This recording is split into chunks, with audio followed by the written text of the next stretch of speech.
అందరికీ హాయ్ అండి. Welcome back to my channel quick recipes Telugu. ఇవాళ రెసిపీ వచ్చేసి సోయా 65. నేను ఈ రెసిపీని ఫస్ట్ టైం ట్రై చేశానండి. టేస్ట్ మాత్రం అద్దిరిపోయింది. క్రిస్పీగా క్రంచీగా చాలా బాగా వచ్చాయి.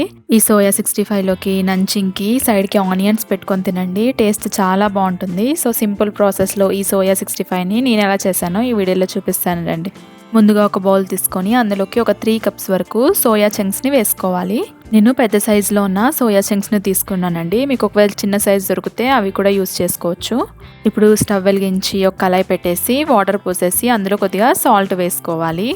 సాల్ట్ వేసుకున్న తర్వాత వాటర్ కొద్దిగా మరిగిన తర్వాత మనం ముందుగా తీసుకున్న సోయా చంక్స్ని వేసి ఈ విధంగా ఒక 5 మినిట్స్ వరకు లో ఫ్లేమ్లో కలుపుతూ వాటర్లోనే సోయా చంక్స్ని ఉంచాలి. సో ఇలా ఒకసారి మొత్తం కలిపేసుకున్న తర్వాత వీటన్నిటిని ఒక బౌల్లోకి తీసుకుందాం. ఎక్కువసేపు కూడా ఉంచొద్దండి, స్మాష్ అయిపోతాయి. లో ఫ్లేమ్లో ఒక 5 మినిట్స్ వరకు ఉంచితే సరిపోతుంది. వీటన్నిటిని మనము ఒక బౌల్లోకి సిఫ్ట్ చేసుకోవాలి. ఈ సోయా చంక్స్ని వేడి నీళ్ళ నుంచి బయటికి తీసినప్పుడు మనం ఒక హాఫ్ గ్లాస్ వరకు చల్లనీళ్ళు పోసేసుకుందాం. లేదంటే ఆ వేడి మీద మెత్తగా అయిపోతాయి.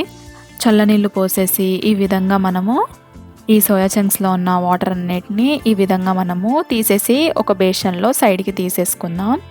ఈ సోయా చంక్స్ అనేది డ్రైగా పొడిగా ఉండాలి. ఈ విధంగా షిఫ్ట్ చేసుకున్న తర్వాత ఇప్పుడు ఇందులోకి ఒక 2 టేబుల్ స్పూన్ వరకు కార్న్ఫ్లోర్ వేసుకోవాలి. అదేనండి, మొక్కజొన్న పిండిని వేసుకుందాం. ఇందులోకి 1 టేబుల్ స్పూన్ వరకు రైస్ ఫ్లోర్ వేసుకుందాం. రైస్ ఫ్లోర్ వేసుకుంటే కొద్దిగా క్రిస్పీగా చాలా బాగా వస్తాయి.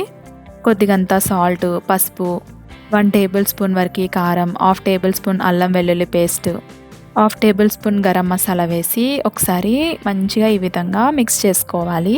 నేను ఇందులోకి ఒక్క డ్రాప్ వాటర్ కూడా వేసుకోలేదండి. ఈ విధంగా ప్రెస్ చేస్తూ మిక్స్ చేయాలి.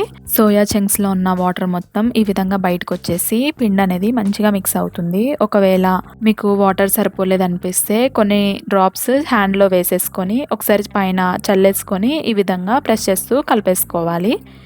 ఈ విధంగా కలుపుకున్న సోయా చంక్స్ని పక్కన పెట్టేసి ఇప్పుడు స్టవ్ వెలిగించి ఒక కళాయి పెట్టేసి డీప్ ఫ్రైకి సరిపడినంత ఆయిల్ వేసేసుకుందాం. ఆయిల్ హీట్ అయిన తర్వాత ఈ సోయా చంక్స్ని ఈ విధంగా వేసుకోవాలి.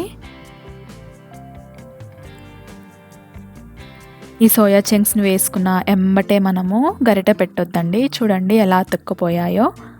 కొద్దిసేపు అయిన తర్వాత ఈ విధంగా కలుపుకోవాలి.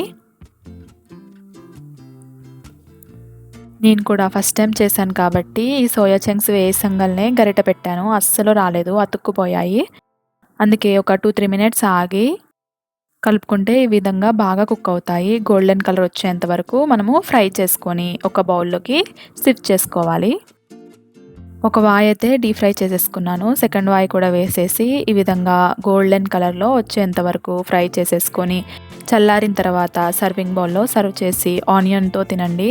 చాలా టేస్టీగా క్రిస్పీగా చాలా బాగుంటాయి. అంతేనండి, simple and tasty soya 65 ready అయిపోయింది. మీరు కూడా తప్పకుండా ట్రై చేసి టేస్ట్ మీకు ఎలా అనిపించిందో కామెంట్ బాక్స్లో కామెంట్ చేయండి. మరో కొత్త వీడియోతో రేపు కలుద్దాం. Until then bye.